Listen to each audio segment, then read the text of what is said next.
دنیا میں اگر جتنے لوگ ہوتے ہیں نا اس کو ملٹیپلائی اگر آپ 10 کریں تو اتنے جانور ہوتے ہیں. یعنی اگر 8 ارب انسان ہے تو 80 ارب جانور ہیں جو زمین پر جانور ہیں, اور اس کو ملٹیپلائی 10 کریں تو پرندے ہوتے ہیں.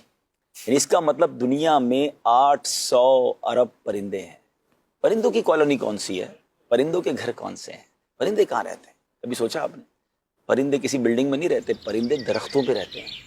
اور آپ سوچیں 800 ارب پرندوں کا گھر درخت ہے, یہ کالونی ہے ان کی, جتنے درخت ہوں گے. اچھا اس میں تھوڑا سا اگر آپ غور کریں, جب ہم چھوٹے تھے, جو 40s میں ہے نا, جن کی عمر 40s کے یا اس کے اوپر ہے, ہم جب چھوٹے تھے ہمارے گھر کے باہر کبھی کوئل آ کے بیٹھتی تھی, ہم نے تتلیاں دیکھی ہیں, ہم نے بڑے انجوائے کیے ہیں پھولوں کو دیکھتے ہوئے, تتلیوں کو. اچھا ہمارے گھر کے باہر کبھی کبوتر آ کے بیٹھتے تھے, کبھی پرندوں کی آوازیں صبح صبح آتی تھی, اسکول جاتے تھے تو درختوں سے ایک بڑی خوبصورتی آوازیں آتی تھی. کچھ پرندوں کی تو آوازیں بڑی یونیک ہوتی تھی. ہمارے اسکول میں بھی درخت ہوتے تھے, ٹھیک ہے. اب کہاں ہیں وہ آوازیں؟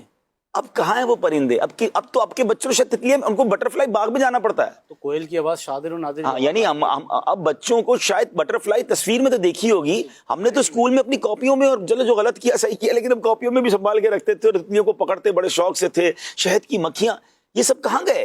ایک غور کرنے والی بات ہے. شہر کراچی والوں سے میں بات کر رہا ہوں, ہو سکتا ہے گاؤں میں ابھی بھی نظر آتی ہوں.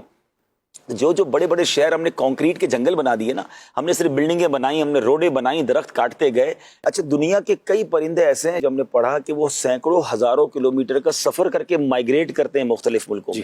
اچھا وہ جا کے رہیں گے کہاں؟ اب جن شہروں میں گھر ہی نہیں ہے پرندوں کے, تو وہ پرندے کیوں آئیں گے ہمارے پاس؟ وہ اللہ کی مخلوق کیوں آئے گی؟ اللہ پاک کی یہ مخلوق ہے, جہاں سایہ دے رہے ہیں, جہاں پھل دے رہے ہیں, جہاں آکسیجن دے رہے ہیں, وہاں پرندوں کو گھر بھی درخت دے رہے ہیں. کاغذ لکڑی سے بنتا ہے.